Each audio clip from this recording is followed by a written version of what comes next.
Hi, I'm B. And this is Bubbly.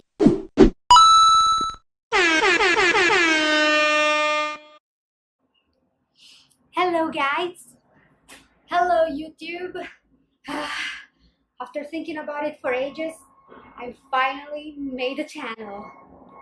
I'm a procrastinator and an animator. No shit, look at you.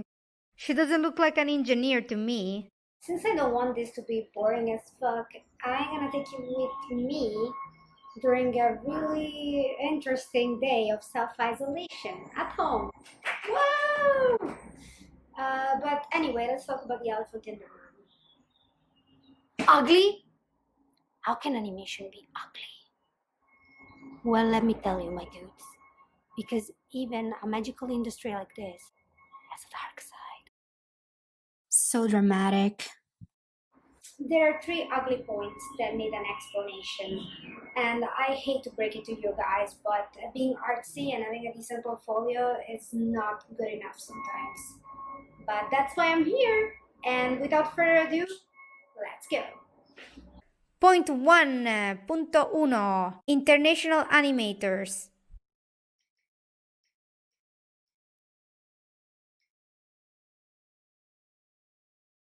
Oh, hey. Sorry, I was so focused on my work. Ha! Liar. Um, International animators, right? Okay. Why do I want to talk about international animators? Oh well, that's because not many people talk in depth about this issue. And it's not an issue if you are Canadian or American, but even if you are, please stay and listen because it will be nice to know a little bit more. The countries with high demand and where animators are well paid are USA, Canada, France, UK. I know what you're thinking. How can you forget about Japan, India, South Korea, anime, video games, duh? I said well paid. Well paid. In my career, I met many animators because, of course, I am an animator. I met many colleagues from different parts of the world. And I asked them because I was ignorant why they came to this country to work. I asked them because some of them were Japanese, and even I thought, why are they coming here? I mean, you're Japanese, you're in the country in which there's a high demand for animators, and the industry is great. And they told me that the amount of work they have is not proportionate to the amount of money they get paid, which makes complete sense. If you think about it, the production of anime it's really fast paced. There are so many anime coming out every month, so that means that the workload is huge, and they cannot pay big money to these animators because I don't think they have that much money in these industries. So that's the reason why they move. Even Japanese. There are different reasons. People move because of the pay. People move because of the demand. There is no demand in some countries. There is no industry.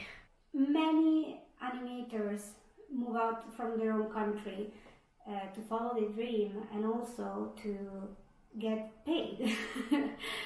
I promise you, in some countries their work is not recognized, and I'm not talking about Japan, many other countries, the work is not recognized, they're not paid, and they work an insane amount of money. In other countries, the industry, there is no demand, there is no industry. So they are forced to move out of their country, and I know that because I'm one of them. So, be ready to get rejected because you're not from the company's country. Be ready to read all these offers, guys. Be ready to apply to PR and visas everywhere. And I want to remind you that it doesn't take a week to apply for a visa. It takes a huge amount of documents and a long time sometimes, even years. And finally, be ready to have no stability at all. Friends scattered all around the globe and no perspective for a stable relationship. This is a matter of what you want in life, but you gotta remember that. This doesn't apply to you if you come from the company's country, you have already applied and most importantly obtained said visas or PR, you're as good as Glen Keane, so they will sponsor you. of course, there are exceptions, okay, but these are rare. And honestly, you should not base your career on exceptions. So, anyway, it's hella hard. And I just wanted to be clear, PRs and visas are really hard to get. And you gotta have a lot of money because they're expensive. Point 2.2 Softwares.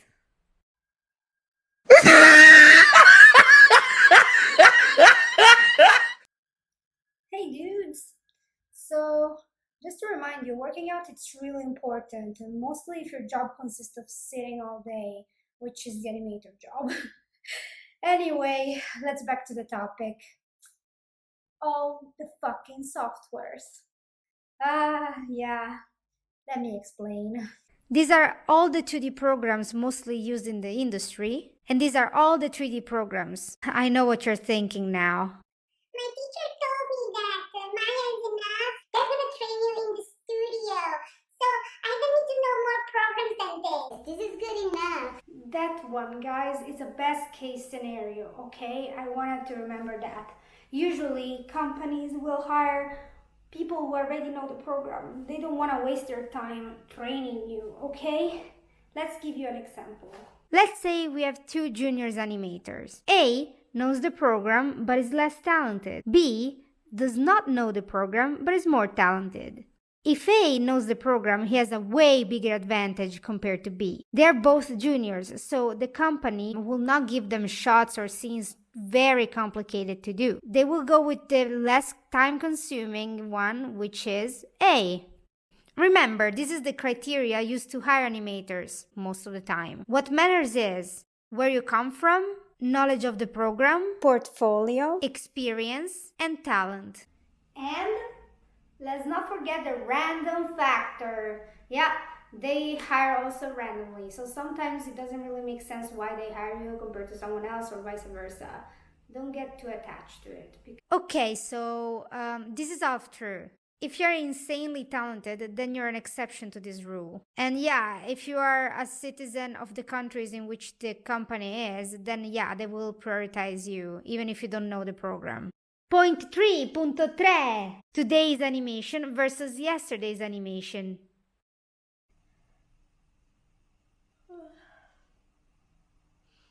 Do you remember those drawings used for old Disney movies?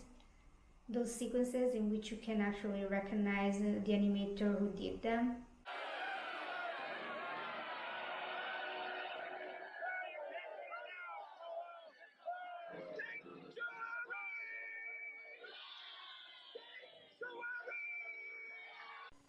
I know it's real. You win. It's real. Now give me a kiss. Nighty night, Mom. All right, now, kid, loosen up. Get real loose and then start to weave. Weave a little. Now move. That's it. Now give me a big bear growl. Scare me.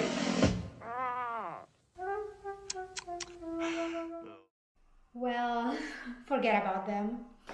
I mean, people keep saying that 2D animation is not dead, but it pretty much is. This is the reality of fact.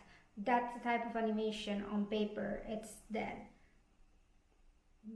What's left, it's usually digital, which is I think is still okay, and it's really, really, really demanding and very, very little too. So I mean, Studio Ghibli is not gonna hire you anytime soon. So I will suggest you to start looking into 2D softwares, which they're used mostly to do puppet animation, which is used for 2D studios, well, 2D TV shows. But you can do really pretty good animations with them. But of course, it's not gonna be hand-drawn animation. You're not gonna have those magical sequences, those the actual physical pack of drawings of your animation. But yeah, I would suggest to you to see if you can learn Animate or Toon Boom Harmony. And these are really well requested, and if you're interested in TV shows, that's the best bet if you want to be a TV show animator, a 2D of course TV show animator. But yeah, it's not exactly the same thing, but it's better than nothing, let's say. Point one solutions are: have tons of money. Second, marry a citizen from the company's country. Or remote animators.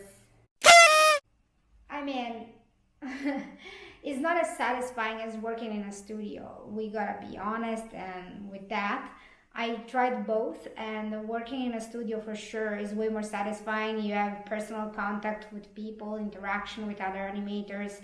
It's different, but after a while, after working remotely for a while, you can gain experience and actually apply for on-site jobs and maybe get on sponsorship. The more experience, the better your portfolio gets, the higher the chances. Point two solutions: fake it until you make it. The ones I use the most are Adobe Animate and Toon Boom Harmony. But I got so many other offers using different programs, unfortunately. So since at the time I terribly needed a job, I faked it until I made it. I mean, this is just how I did. I said that I knew the program, and before getting the tests, I worked on it and I studied it and then took the test. I cannot say that I always succeeded. I failed many times, but sometimes I actually got the job and I learned a new program, so why not? Point three solutions: look for other jobs. I know this sounds harsh. I told you already what's the other option is, which is working as a puppet animator for 2D programs, gain experience, and working on the side on your portfolio as a hand-drawn animator, and hope for the best. And of course, being as good as James Baxter, you're going to be really good and really lucky too. But this is an option, and I'm not saying that it's not possible to find a job as a traditional animator. But the other option is, since you like drawing and you don't want to spend years or 8 hours a day to do software animation, puppet animation with Harmony or Adobe Animate, the other option is, looking for other jobs. And who knows, maybe you will like them more than animation.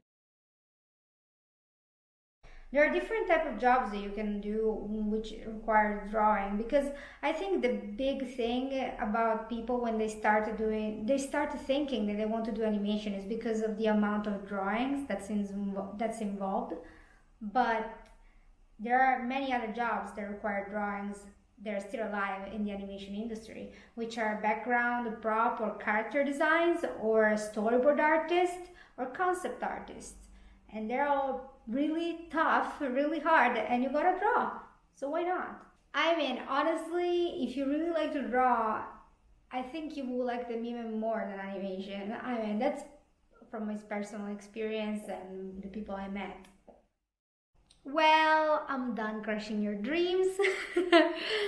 I just want to say one last thing. You're gonna get rejected. Many times. If you're a junior animator, if you have no experience, for sure. But if you keep trying, eventually you'll get it. I promise you. Just keep swimming.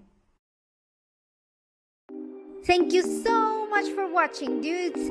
Please like and subscribe. I'm gonna have a video every Sunday for you. And follow me on my Instagram and on my Facebook. They're under Bubble Blee. Bye guys, have a good day. And remember, enjoy, have fun, and wash your hands.